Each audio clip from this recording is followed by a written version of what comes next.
बिस्मिल्लाहिर्रहमानिर्रहीम। अस्सलाम वालेकुम स्टूडेंट्स। आज हमारा कोर्स का लेक्चर नंबर 7 है। आज के लेक्चर में बहुत ही एक अहम टॉपिक को हम डिस्कस करेंगे जो कि तकरीबन हमारे 2 लेक्चर्स तक चलेगा। आज का टॉपिक बहुत ही इम्पोर्टेंट, बहुत ही ज़रूरी है, स्पेशली कंप्यूटर के हवाले से। आज के टॉपिक का नाम है जनरेशंस ऑफ कंप्यूटर। हम आज इस टॉपिक के मुतालिक पढ़ेंगे। सबसे पहले तो आज हम ये जानने की कोशिश करेंगे कि व्हाट डज़ मीन जनरेशंस, कि जनरेशंस ऑफ कंप्यूटर से क्या मुराद है। अब बेटा हम बात करें जनरेशन ऑफ कंप्यूटर की, तो जनरेशंस बेसिकली एक ऐसी टर्मिनोलॉजी है जो कि हम कंप्यूटर के हवाले से यूज़ करते हैं कि टेक्नोलॉजी क्या थी और अब क्या है या आने वाले वक्त में कैसे होगी। आप सामान्य में कह लें कि हार्डवेयर हम लास्ट लेक्चर में डिस्कस कर चुके हैं, फिज़िकल पार्ट्स। इसी तरह हार्डवेयर की टेक्नोलॉजीज़ हैं। अगर मैं असामान्य में यूज़ करूं तो अगर आप मोबाइल यूज़ करते हैं आजकल टच मोबाइल्स, लेकिन अगर आप थोड़ा सा 10-15 साल पीछे जाइए तो आपको पता चलेगा कि टच मोबाइल से पहले बटन वाले मोबाइल चलते थे, लेकिन आजकल बटन मोबाइल्स कम हो गए हैं, टच मोबाइल्स आ गए हैं। इसी तरह कंप्यूटर के अंदर भी जो हार्डवेयर में तब्दीलियां आई, टेक्नोलॉजी चेंज हुई, उनके जो डिफरेंट हार्डवेयर डिफरेंट जनरेशन में इस्तेमाल हुए उनमें डिफरेंस। इसी तरह आज के दौर में हम हार्डवेयर प्लस सॉफ्टवेयर दोनों को ही जनरेशन में शामिल करते हैं। तो आप कह सकते हैं कि now days generation include both hardware and software together make up entire computer system. आपको याद होगा लास्ट प्रीवियस लेक्चर्स में हमने डिस्कस किया था कंप्यूटर के वाले से कि कंप्यूटर डिफरेंट कंपोनेंट्स से मिलकर बना। अब इस कंप्यूटर को बनाने में बहुत सारे लोगों ने मुख्तलिफ़ किस्म की एफर्ट्स की, इन्वेंशंस की। मुख्तलिफ़ लोगों में पिछले कई सालों में डिफरेंट लोगों ने मुख्तलिफ़ टूल्स, मुख्तलिफ़ हार्डवेयर इन्वेंट किए जिनकी मदद से आगे लोगों ने मज़ीद उनको बेहतर किया और मज़ीद बेहतरी भी आ रही है। तो इन शॉर्ट आप ये कह सकते हैं कि एक कंप्यूटर सिस्टम जो भी है वो किसी ख़ास जनरेशन को बिलोंग करता है। अब क्या तो जो मोबाइल्स है या मेरे पास जो लैपटॉप है ये किसी एक जनरेशन का है। अगर आपके वालिद या आपके दादा के पास कोई कंप्यूटर है तो वो किसी जनरेशन से बिलोंग करता होगा। तो हर जनरेशन के अंदर हर जनरेशन का एक ख़ास मॉडल, एक ख़ास डिज़ाइन है और उसी डिज़ाइंस के मुतल्लिक उस डिज़ाइन एक ख़ास पार्टिकुलर जनरेशन को रिप्रेजेंट करती है।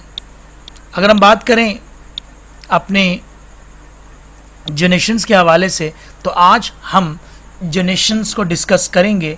बुनियादी तौर पर हमारे पास जनरेशन ऑफ कंप्यूटर की हम बात करें तो हमारे पास 5 जनरेशंस ऑफ कंप्यूटर्स हैं।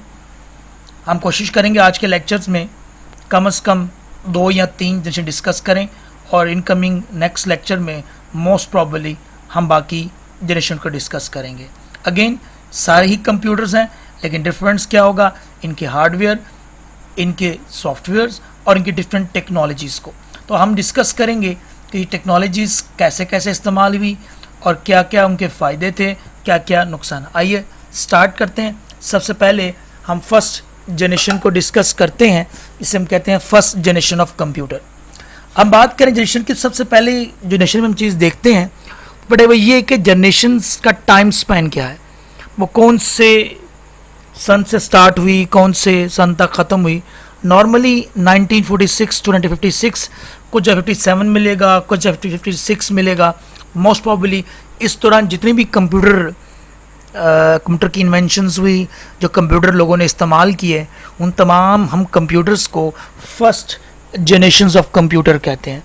अब सवाल ये है सर, हाउ वी नो एक कंप्यूटर हमारे सामने पड़ा हो तो हम कैसे कह सकते हैं ये फर्स्ट जनरेशन का कंप्यूटर है या नहीं। जी बिल्कुल, आपको ये बात जानना ज़रूरी है कि जो फर्स्ट जनरेशन में कंप्यूटर बने उन तमाम की जो मैन्युफैक्चरिंग्स थी, जो उनको बनाया गया, वो उनके अंदर एक वैक्यूम ट्यूब इस्तेमाल की गई। मतलब वैक्यूम ट्यूब को ही तौर पर इस्तेमाल किया गया। अगर आप वर्ड यूज़ करें मेमोरी सर्किट्स के तौर पर, तब के तौर पर इस्तेमाल किया गया।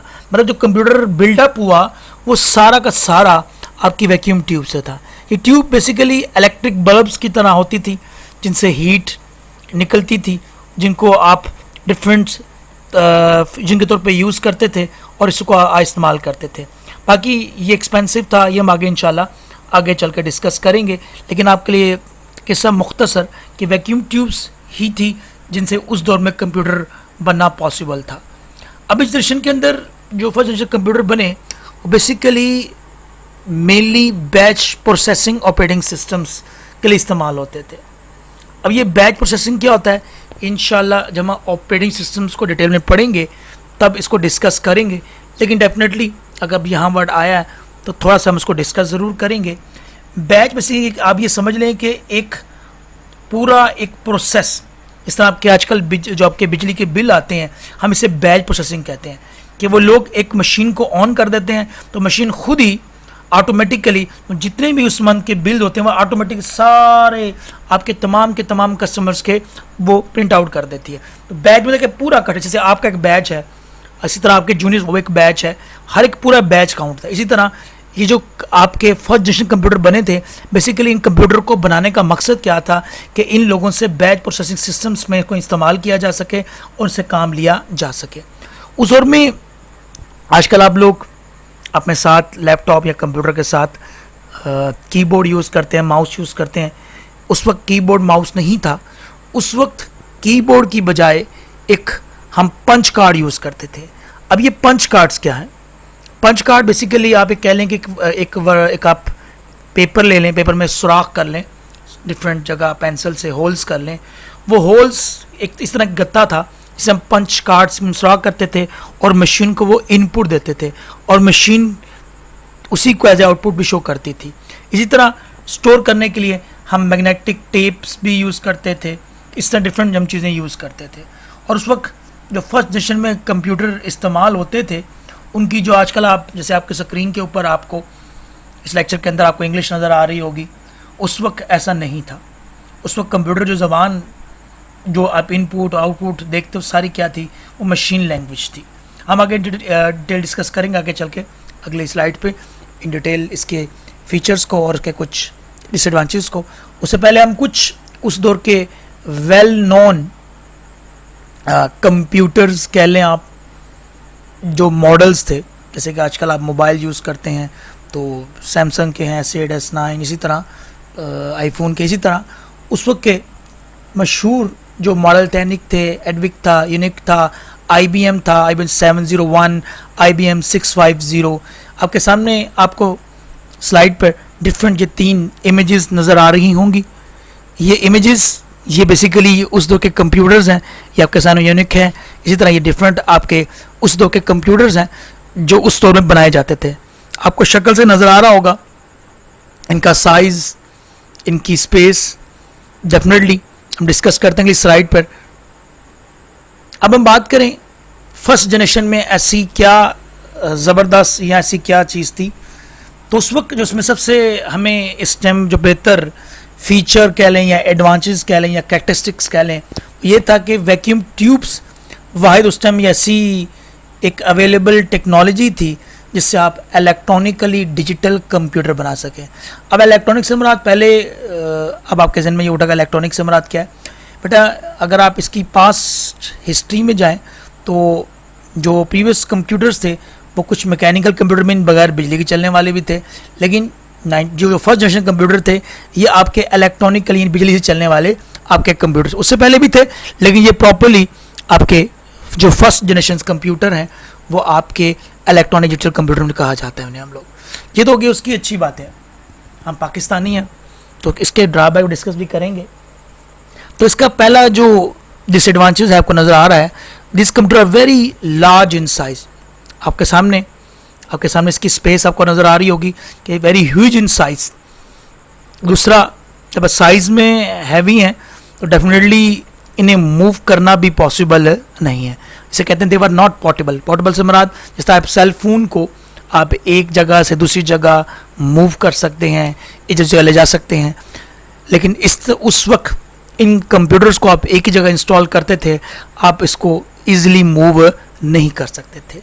तीसरा इसका बड़ा जो प्रॉब्लम था आपके फर्स्ट जनरेशन का कि दैट इज़ नॉट रिलायबल, यानी कि अनरिलायबल, मतलब आप इस पर ट्रस्ट नहीं कर सकते। अगर आप इतनी हैवी इन्वेस्टमेंट करते हैं उसके बावजूद ये मशीन, आप ये नहीं कह सकते कि ये आपको लंबे टाइम पर सॉरी, आपको लंबे टाइम तक, जिससे आपको याद होगा हमने शुरू में इस लेक्चर्स के लेक्चर 1 या 2 में डिस्कस किया था कि computer characteristic, computer is a reliable machine.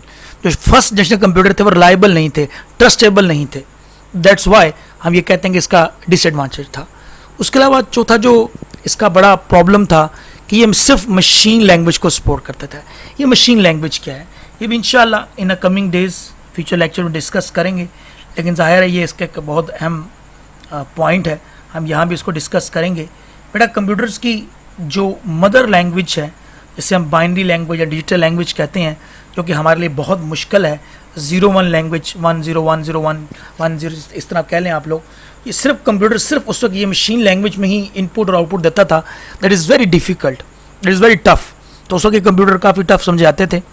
उसके अलावा ये कंप्यूटर बहुत ज़्यादा कॉस्टली थे, और दूसरा ज़ाहिर है आपके सामने इसका जो साइज़ है, साइज़ के हवाले से इसमें बेशुमार हीट प्रोड्यूस होती थी। तो ज़ाहिर है जब हीट के साथ साथ, आपको बताया मैंने लास्ट टाइम पीछे डिस्कस किया था कि इसमें पंच कार्ड यूज़ करते थे, इनकी इनपुट डिवाइस स्लो थी। इसको आपको ज़ाहिर जब हीट प्रोड्यूस होगी तो ज़ाहिर है आपको हीट को ख़त्म करने के लिए डेफिनेटली आपको एसी की जरूरत पड़ती थी। ये हम पहले ऑलरेडी बात डिस्कस कर चुके हैं, need of AC, non portable and consume a lot of electricity. तो ये बड़े बड़े इसके ड्रॉबैक थे कि जिसकी वजह से फर्स्ट जनरेशन्स को डेफिनेटली हमें इसमें इम्प्रूवमेंट की ज़रूरत थी कि हम इसमें कुछ चेंजिंग लाएं। तो बेटा ये थे आपकी फर्स्ट जनरेशन। एक बार फिर देख लें कि बेटा फर्स्ट जनरेशन बेटा हम बात कर चुके हैं कि वैक्यूम ट्यूब की मदद से पॉसिबल थे, ये तो उसकी गुड पॉइंट था। लेकिन प्रॉब्लम क्या था, they are huge in size, they are not portable, they are unreliable, they are supported only machine language, very costly, produce a lot of heat and use a lot of power। ये इसके drawback थे। आइए अब हम next generation की तरफ move करते हैं, जिसे हम कहते हैं second generation of computer. Again ऐसे मैंने पहले भी कहा कि जनरेशन्स के अंदर हम डिस्कस करेंगे द टाइम स्पाइन, टेक्नोलॉजी और different input output devices and different things. तो जो सेकंड जनरेशन है वो 1956, मैंने अगेन बताया आपको, ये 1 ईयर 2 ईयर लोग आगे पीछे बुक्स में करते रहते हैं। 19 आपकी बुक में 1958 to 1963 लिखा हुआ है, यू कैन राइट। अब सेकंड जनरेशन के कंप्यूटर जो थे उनमें क्या